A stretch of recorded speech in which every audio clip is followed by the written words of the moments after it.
Hello everyone, this is your friendly neighborhood instructor coach Culbertson, bringing you a little video about how to set up for a remote class. This is all you need to know so you can have a successful remote class, learn a bunch of new fun stuff, and look like a real wizard at work. So what's in this little video? First of all, we're going to do a little pre-check on your equipment with the hardware section. We're going to talk to you just a little bit about the class environment, a quick look at the Adobe Connect room that you will be logging into. We'll talk about the book, a quick primer on the courseware, and then also we'll talk a little bit about the lab, about what to expect when it comes to practicing what you're learning, and specifically how to make sure you can connect to it. So for the hardware, you need a primary desktop or a laptop, and also a second screen for the courseware. So it could be a regular desktop, it could be a laptop, it could even be a Mac desktop, or if we're even really wild and crazy, one of those little MacBook Air gigs. But really, the important thing is you have two monitors. All right. Now, if you are all kinds of fancy and you have an awesome IT department, or you have the skills to do it yourself, you can set up two monitors. You can have Adobe Connect and your lab on one window and your courseware on another. The thing is that this makes it really easy to do the labs. You could read the instruction on one screen and actually perform the instruction on the other screen. So if you have some fancy setup, you certainly can do this. It does make things a lot easier. Your second screen could also be, though, a tablet. It could be an iPad, it could be an Android tablet, it could be an iPhone, it could be a second laptop, could even be an Android phone. Any device that has an HTML5 browser or a modern browser should do the trick for you. Now, a lot of people ask, do I absolutely have to have a second screen for the book?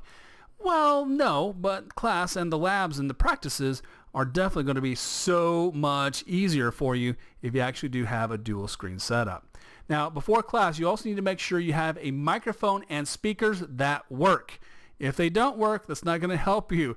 What's best is to have a nifty little headset. Now, if you don't have a headset, you can do a stationary microphone and just good old-fashioned regular computer speakers if you need to. If you have a laptop, yes, you can use your built-in mic and speakers for that. You might have to go into your configuration and maybe make a little bit of, and maybe make a few tweaks along the way. But other than that, you should be okay with a laptop.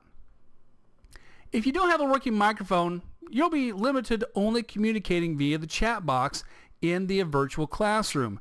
Now, if you don't have working speakers, though, all you're going to see is your instructor moving things around on the screen, and let me tell you, class really won't be very fun. So get some speakers or headphones or something. You really need to be able to hear. Okay, also, you do not need a webcam. A lot of people are freaked out about that. Don't worry about it. Here's the deal. If you have a webcam, that's nice, but really, it just kind of gets awkward after a while. So do not worry about the webcam. You don't need it. Also, it's a great idea to check your internet speed, especially if you attend class from home. So you can go to speakeasy.com/speedtest. You can go to speakeasy.com/speedtest and check and see how your connection is doing. Typically speaking, bare bones minimum, you really should have 6 megabits download speed, at least 1 megabit upload. Also, here's a quick look at the class environments, and you can see it's pretty easy to understand. You'll see most of your fun and exciting content smack dab in the middle of the screen. You'll see the chat box over here, so if you'd like to communicate via your texting capabilities, yes, you can simply type your comments, questions to the instructor. Also, we have other buttons for fun interaction, claps, laughs, hands up, you name it. And then also, don't forget to activate your mic. Don't forget to activate your mic as well, so that way everyone can hear you. Now, let's talk about the book real quick. SkillPipe. For best results to open up the book, we recommend using Google's Chrome browser. You can grab it at chrome.google.com, or really any modern browser, Firefox, Safari, Internet Explorer 9, 10, or 11. Internet Explorer, let me tell you, is not going to work. So if that's where you're at, make sure you upgrade your browser before class, or if you can't, use a different machine. The book is located here, skillpipe.courseware-marketplace.com. you really need to create a free account on SkillPipe before your class starts. Okay, it's going to speed things up so much faster. And by the way, you can go to SkillPipe, and when you go to SkillPipe, you'll see this particular screen. You'll be able to register for a free account right here.